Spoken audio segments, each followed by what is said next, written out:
I got something with me, as we usually do in this show. We tend to bring something old, something new, something borrowed, and something blue. And a sixpence in her shoe. No, we did blue. That was definitely yes, blue. Exactly. So, blue and old and new. So that's a saying. Obviously, you're familiar with it. I hear it. It's. I quite like that saying. It's on what every bride should wear at her wedding, but it can also be applied to our show, except for a sixpence in her shoe. I don't wear high heels and shit, but I saw the relationship. I started thinking of that saying. And I did bring something old and something new for this week as well. Since the versatility of O Children and Toby we just discussed, I thought to take a band that is old but sounds really new and also sounds different across their whole oeuvre, if that's an English word. So in a couple of shows earlier, I mentioned my friend Dave. He's a big collector of music, all kinds of music, and he basically opened up the world of dark and great music to me. He's also DJing on several occasions, from weddings, here we go again about weddings, but also to squat parties, and that's serious stuff I saw him play at. I was at one of those parties and he mixed in one of the songs by the famous band Grauzone, the German band. I'm sure listeners that have found our podcast are familiar with the stuff of Grauzone. Maybe it was the song Ice Bear. Oh, I love that. That they got.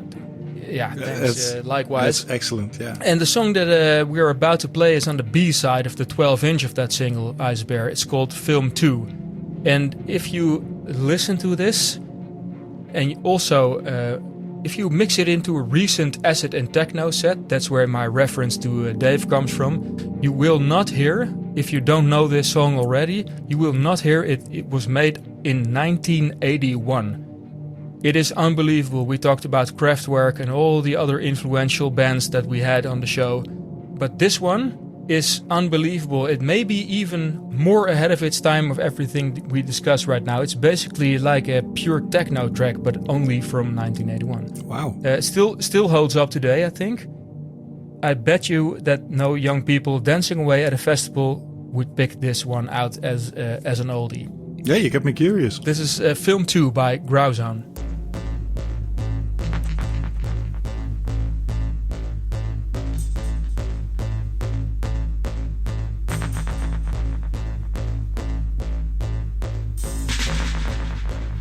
You're bouncing your head already?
You weren't kidding. No, right?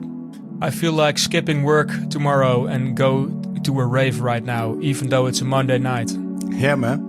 You know, I'm a bit of a music nut, but I cannot tell BPM just by listening to a song. But it feels like this is at least 135, 140 BPM, which is actually a tempo that was only used in house music after, the first 5 years, because everything in the beginning was much slower. It was like 115, 120 BPM at the beginning days of house. Definitely. So this is actually even way ahead of its time in terms of house music. 100% have to agree. That new beat stuff from Belgium was quite slow. Early house was slow. This was like 1995 when techno really came up. I can't remember, but cool stuff. I really like the crescendo at the end.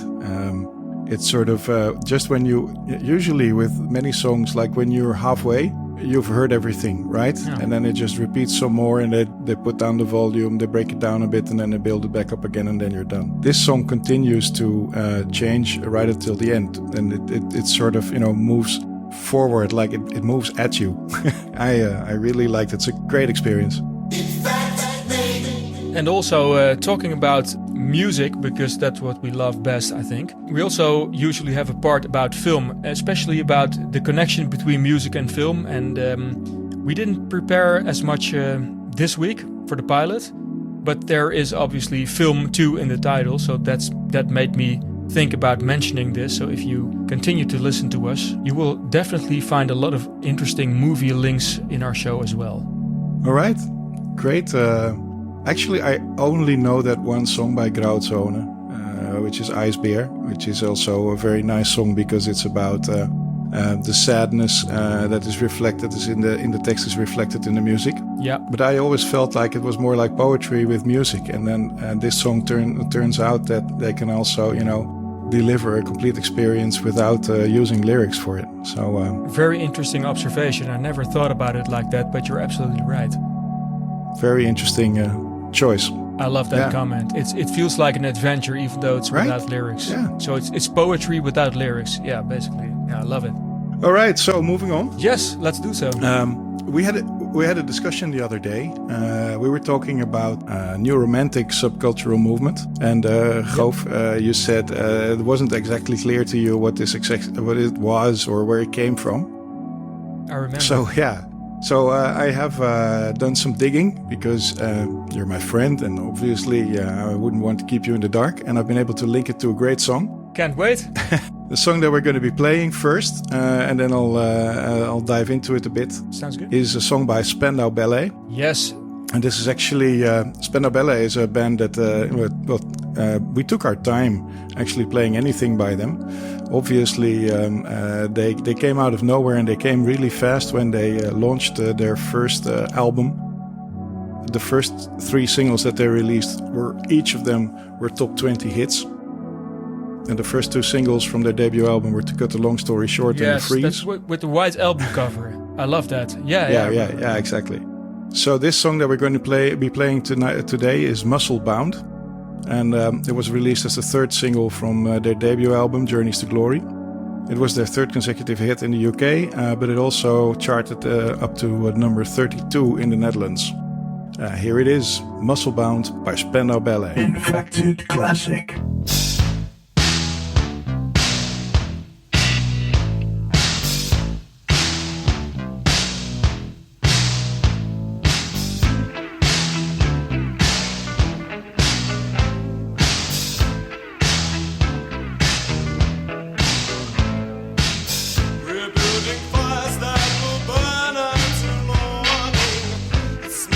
Books and hot stores surround us. Tough is the land.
skin, strung out the bonds that we made.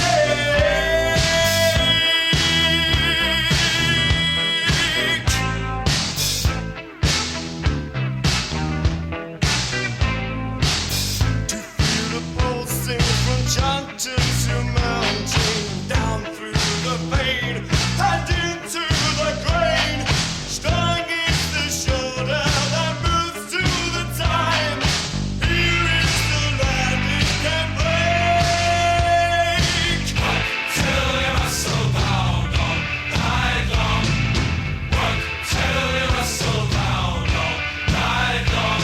Gotta work till your muscle bound all night long. Gotta work till your muscle bound all night long. Ha!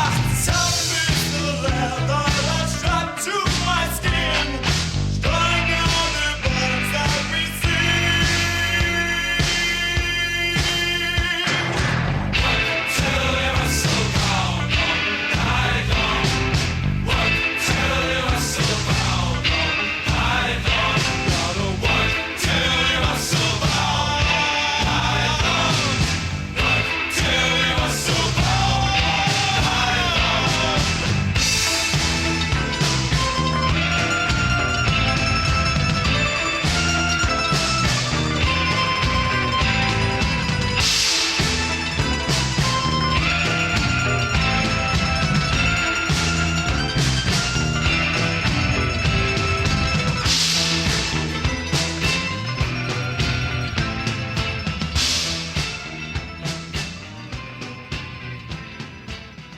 So what I like about this song is that it's so completely unapologetically romantic.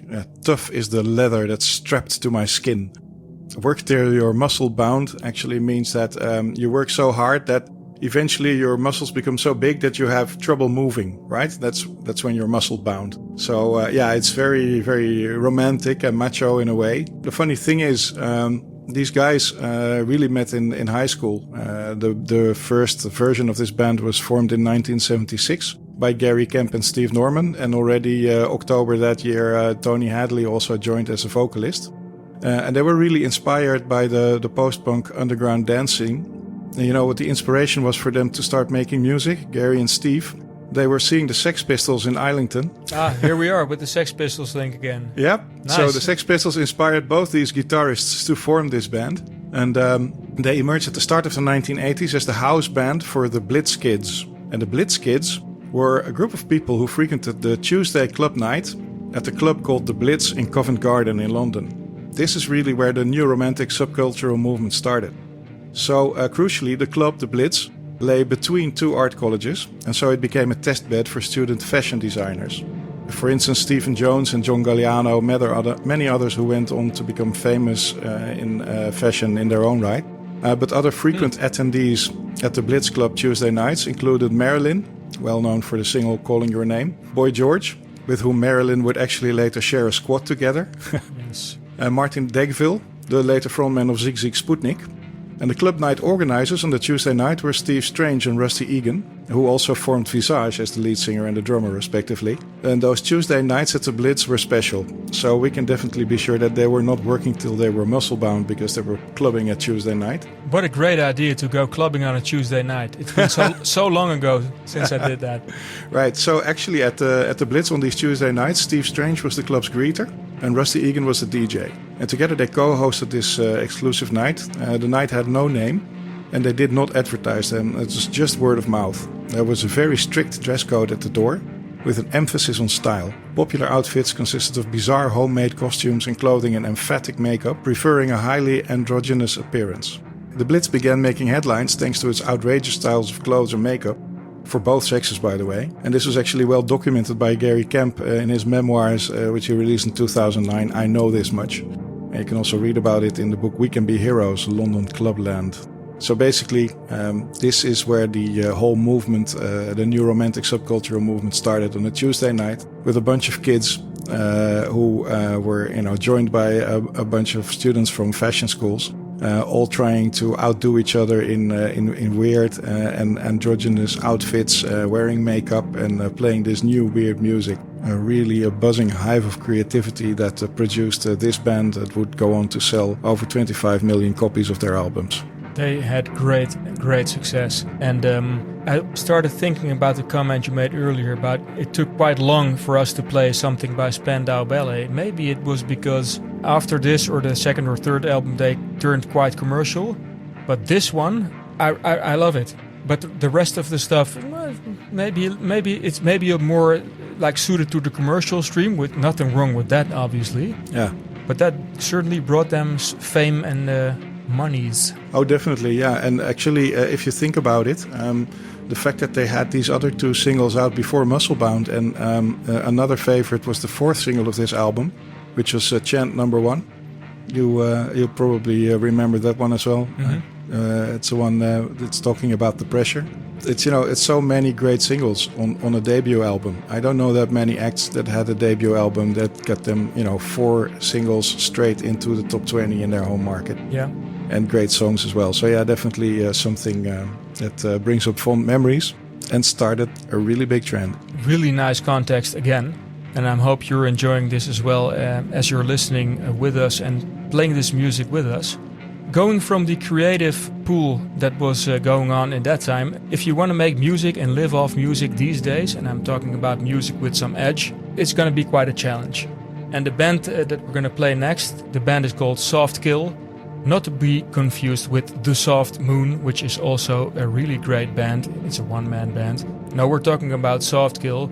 It's really hard to make it if you got a certain niche and you're going for it. Obviously, you got to tour and do gigs as much as you can and play for half full or half empty venues. So it can be a daily struggle to survive for most bands out there, plugging away night after night when on the road and playing gigs. Moreover, a struggle to make a living. And luckily, Spandau Ballet made it, as a great deal of other bands from that time. But for Tobias Graves of Soft Kill, it literally became a matter of life and death. Headed back from a grueling tour and in support of their last album, Tobias's wife went into labor a month early. So that's quite something, going into labor a month early. And after a very tense time and almost losing his wife and child, they managed to pull through together with the three of them and also with the band. So it took some time, and during that time, it was quite challenging time, as I just mentioned. Tobias Graves chose to channel all that he was feeling into writing new material. So the result is that Soft Kill has taken some of the band's personal darkest moments and turned them into their best album to date. It was also quite a journey for these guys and also for Tobias.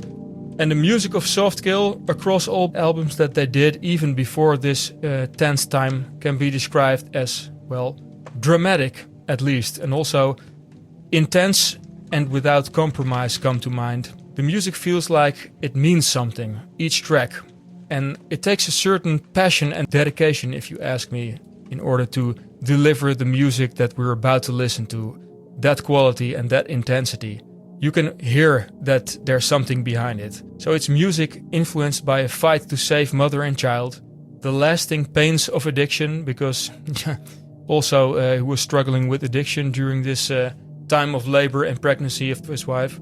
And the strain of a life on the road. The album, Savior, the opening song is Swaddle. It makes you feel like there's no tomorrow. It's about life, it's about setback, it's about getting over that setback. So I'll stop talking right now. Please join me in listening to this great track, Swaddle.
Yeah, it ends like unfinished business, don't you think? Yeah, definitely. So imagine that the whole album is like this, and the whole oeuvre is quite intense. And yeah, maybe it's worthwhile to look up and listen to more of these guys if you're interested. Because if you like this, you're definitely gonna like the other stuff that they did. No, I thought it was great. I really, really enjoyed their sound. The music has a lot of energy. Obviously, the vocals are about as real as it gets. I've been looking up Tobias Grave also, and he's definitely not trying to keep up appearances, let's put it that way. Real deal, definitely. Yeah, and he's very open and honest about what he feels. He's not trying to hide anything unpleasant out of sight, but, I think obviously there's cliches about art being inspired by people having hard times. Definitely this guy has seen some hard times, but it's definitely been inspirational for this band because it's beautiful music and very, very powerful. How did you run into these guys, by the way? Well, I like to listen to some guys from the electro scene in The Hague. Yes, we're going off on the electronic route because The Hague is famous for many things in international crime court, but as well a very vivid electro scene. And some of these guys, they've grown up now and they're playing records out of the genre that we also love, which is goth, new wave, post-punk stuff. And there we have it. Yes. There we have it. And so finally, once these guys grow up, they learn that there's more than just keyboards, and they turn onto the path of the true faith, which is the faith of darkness and the night. There may be something there, yes, indeed. There's one guy that's called Mehdi Rouchiche, and he's also primarily a really great visual artist, and I got a painting of him. And Mehdi also has a podcast, or at least a radio show, posted on Mixcloud that's very worthwhile listening to. And I picked it up on there. I can't tell you an interesting story that I discovered it by myself. I just picked it up and asked him, because he's a very approachable guy, what is this? It sounds so powerful and great. And he gave me the track list, and since then I'm a fan. And it's been maybe 3 years ago. Yeah. No, definitely sounds like I need to listen to more of these guys. Well, yeah. At least you get in touch with some new stuff, and that's how we discover music, probably, right? Right? Yeah. Right, totally. So one of the things that people haven't discovered listening to this podcast is the fact that we're actually a trio. Yeah. There's another guy, which you're not hearing on this pilot episode. We call him JW. And JW is going to be present in the next show. And one of his favorite tracks is something that I want to end this show with as a little, let's call it a bonus track. We usually try and do about 6 tracks in a show, so this one would make 5. And we were having a discussion very recently about a band called Rose of Avalanche. And we played the song Velveteen. It's a beautiful song, and actually Rose of Avalanche was one of the promising bands of the early 80s. That was featured also in the classic MTV show 120 Minutes. But somehow they after that period they sort of dropped out of the memory. I at least had completely forgotten about them. And they definitely have not gotten the credits they deserve. And maybe they even deserve credits for a really, really, really big hit. I would have to agree, Jeroen. which was written by another band. And this actually is Guns N' Roses. I made a little, let's call it a mashup of these 2 songs. So bear with us while we play this for you. This is the song by Rose of Avalanche called Velveteen. And this edition we call Guns N' Roses of Avalanche. And we call the track Velveteen O' Mine. And then you don't have to, be very smart to guess which song was inspired by Rose of Avalanche. So we're saying good night and goodbye to you. Thank you. Do check out our website. We have lots of good stuff on there. We've already done many podcasts. We have playlists with over 60 beautiful tracks that we featured in previous podcasts that you can listen to. We also have some interviews in there. It's easy to make sure that you can keep in touch with us. You can send us messages. Do take a look. It's called theinfected.nl. That's where you can find us. That's our dark cave on the web where we hang out, upside down. But for now, thanks for listening. And here is Guns N' Roses of Avalanche with Velveteen O' Mine. The Infected.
till they're to weep some more.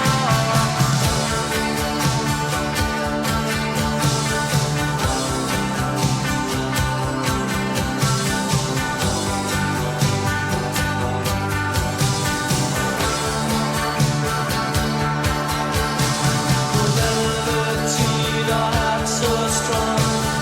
Velveteen, a love so long. She surely bound to die that way, but not until she's played her games. A long lost hotline in the sky. Around the world by night she'll fly. A rock star's dead, she does not mind. A lonely life is what she'll decline.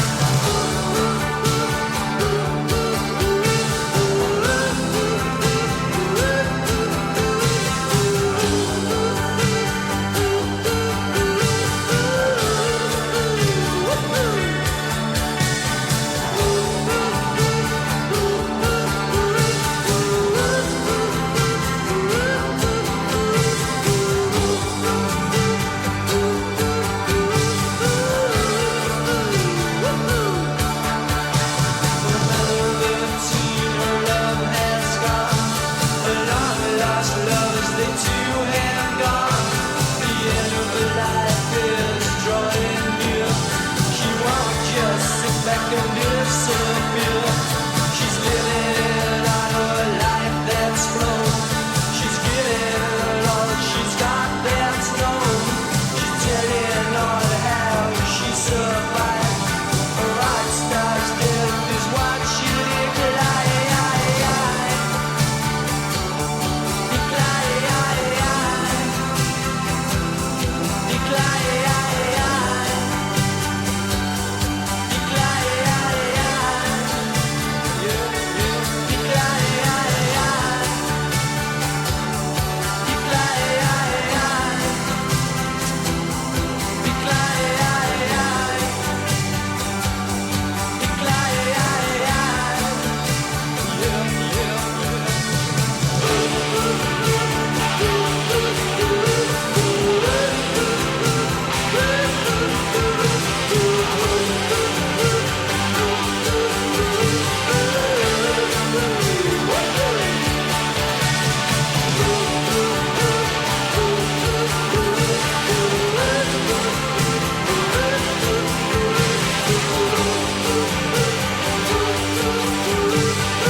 The Infected.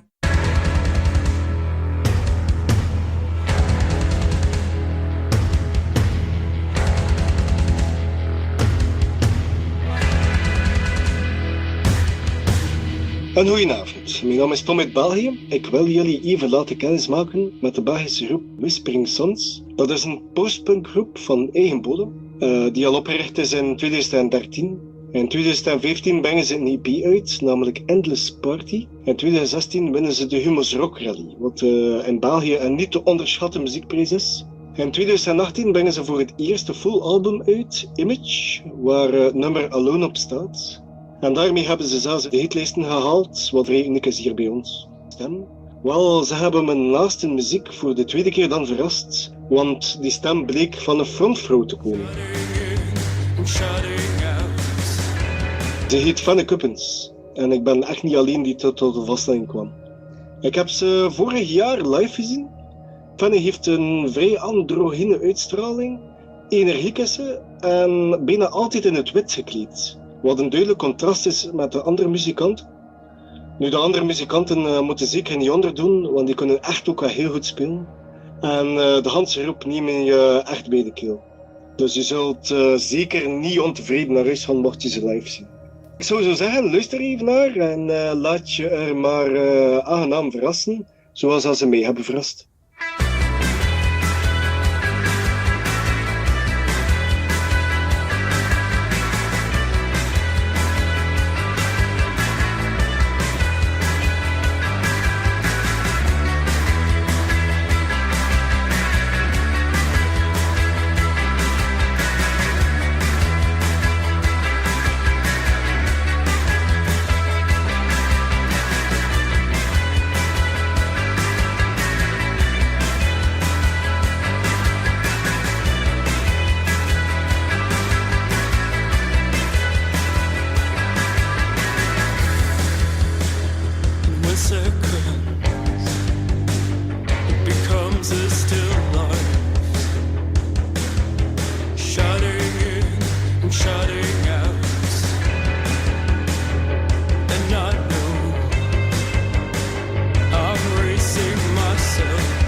so a mode of sorts, shutting in and shutting out, and I know I'm racing myself to the point of no return. They move so slowly when they're not afraid. I just keep moving at a different rate. It's a kind of stillness I can't relate. They move so slowly when they're not afraid.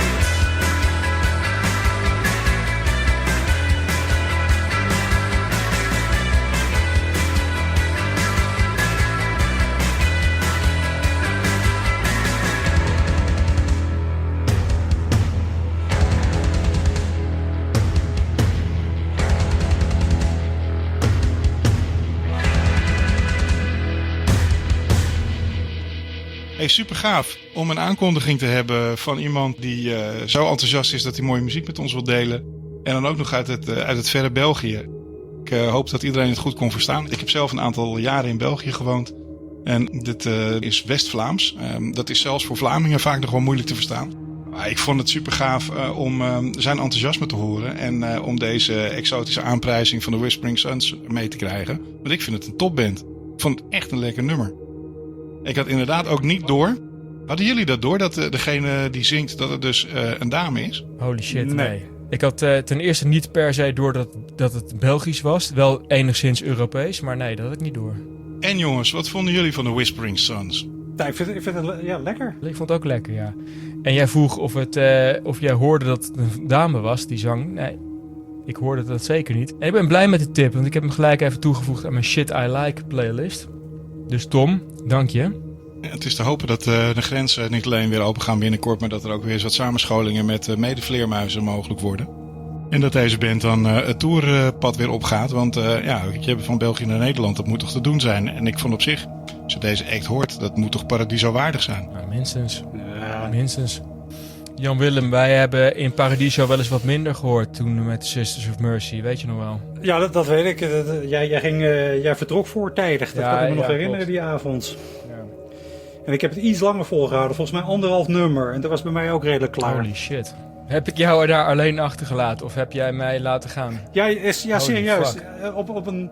Daar hebben we het nooit meer over gehad. Maar jij draaide je bijna letterlijk gewoon om en zei ik ga nu weg of zoiets. Echt? Oh, en vervolgens stond ik daar alleen op het balkon volgens mij zelfs nog. Of tenminste daarboven waren we. En jij... Oh man, sorry. Ik weet dat ik echt een rare mogol ben. Echt waar, Jan Willem. Maar dit vond ik wel heel kut om te horen. Ik dacht dat je zo klaar was met het concert dat je het echt gewoon niet trok. Maar ja, dat was ik ook. Maar dat ik zo abrupt van jou afscheid genomen heb, dat stuit me. Dat vind ik wel maar kut, ik vond dat niet zo'n probleem. Oh, sorry. Ja. Goed dat je het even zegt. En deelt met alle luisteraars, ja. Ik was me daar niet van bewust. Ja, precies. Ja, dat was echt... Het was gewoon een heel slecht concert. Volgens mij hebben we het al een keertje eerder over gehad. Ja. Van... Maar het gekke is, het hoeft niet, weet je wel. Waar Gary Newman, waar ik dat concert ook was, en dat zijn een beetje generatiegenoten, die doet het gewoon goed. Weet je, die pakt dat goed aan, die maakt van zijn zwakte zijn kracht en andersom. Terwijl Sisters of Mercy had twee van die jonge gasten links en rechts van hem staan. En ja, klopt, met een drumcomputer of een laptop of zo. Het was gewoon nep. En hij zingt gewoon niet goed. Ja. Hij kon het al niet echt goed, Andrew Eldridge. En ik moet zeggen dat ik dat wel een beetje terug hoor in deze band ook. In dat Whispering Suns. Het klinkt een beetje dat gedreven Andrew Eldridge-achtige zingen. En als dat dan ook nog een zangeres is, dat vind ik wel redelijk bijzonder.